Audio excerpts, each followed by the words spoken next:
Hello everybody, you know me. Okay, no you don't, but you know who I am. I'm Misa J, and 205 Live, was it worth it? Let's get right into it. Okay, so backstage segments first. When it comes to 205 Live, we had an official weigh-in for Buddy Murphy, and he is able to compete in 205 Live once again, and a couple of interviews, but nothing too noteworthy. So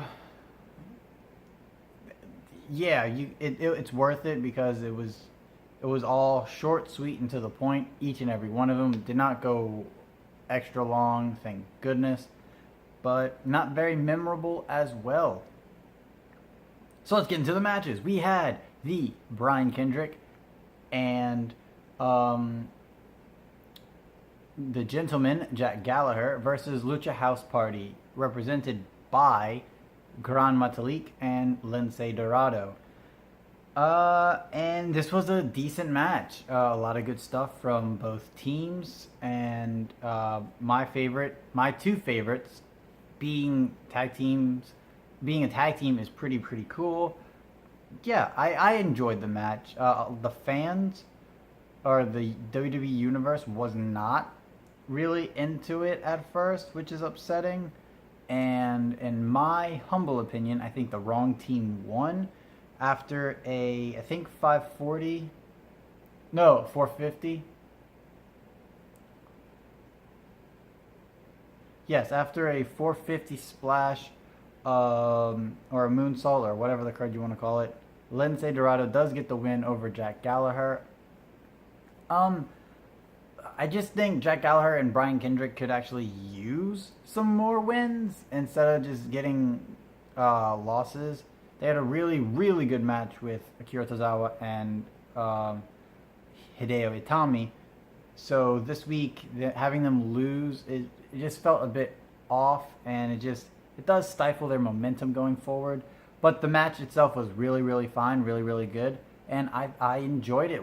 I really enjoyed it. So sure, yeah, it was worth it. There was one major thing that sparked my mind after talking about Hideo and Akira.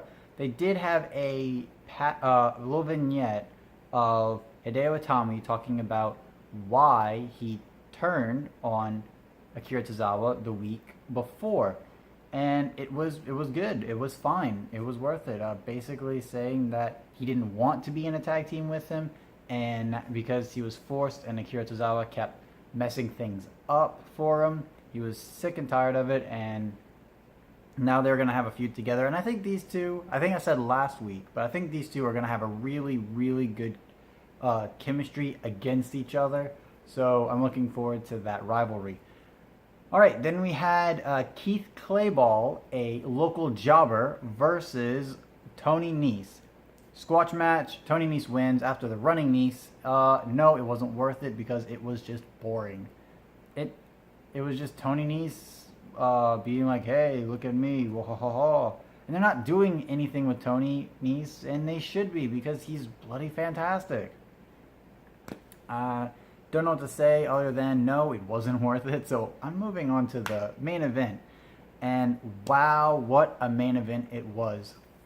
It was Buddy Murphy versus Mustafa Ali. That is right. Mustafa Ali. And, okay, I'm not the biggest fan of Mustafa Ali, and I'm not the biggest fan of his match style, the way they've been booking him the last few weeks. Except against Cedric Alexander, because Cedric Alexander can get a good match out of anybody, it seems. However, this one was exceptional. You had a lot of callbacks to their previous match when Mustafa actually beat Buddy Murphy. You had a lot of back and forth, way more than normal. Really sick running suplex, which was really running snap suplex, I think they called it. Really good stuff there. Very clean moves. at one point Mustafa had all of the offense and momentum, and the turning, and he tried to do a 540 or a 450. That's right, 450 onto Buddy's arm again, but this time missed. That was the callback of their previous match, and when he was trying to get himself up, knee to the arm, and Buddy just kept at it, pushed him into the first time a turnbuckle or ring post spot made sense. He's thrown him in there to just completely wreck his arm. Gets him into Murphy's Law to actually win the match. 1, 2, 3. This was actually a really good match between these two. And finally, a good, decent back and forth match with Mustafa Ali. And not just giving everything to Buddy. That's what I want to see. I want to see a lot of great back and forth. And they finally gave that to me. This one was definitely worth it, 100%. I actually really enjoyed it. So yeah, overall, this was a great show. It was 2 really solid matches. Yeah, a squash match in between, but at least that's just to get you ready for the main event after a good match already. So I definitely say this week was worth it. And yeah, that's all I can say about it, really. Thank you guys so much for watching. Don't forget to give us those sexy, sexy likes. Don't forget to share to all your friends and enemies. If you like what we do here at the Smart Wrestling Alliance, hit that subscribe button, and you too will become a part of the Smarky family. And this is really cool. If you hit that notification bell, not only will you be notified about our videos when they go up, but you'll be notified when we go live. And we go live quite a bit. Most pay-per-views we are live, and also, of course, without a doubt, every Sunday we have our Shooting with the Smarky Family podcast. And this week we will not be able to have that because it is Mother's Day this Sunday. Happy Mother's Day to all the mothers out there.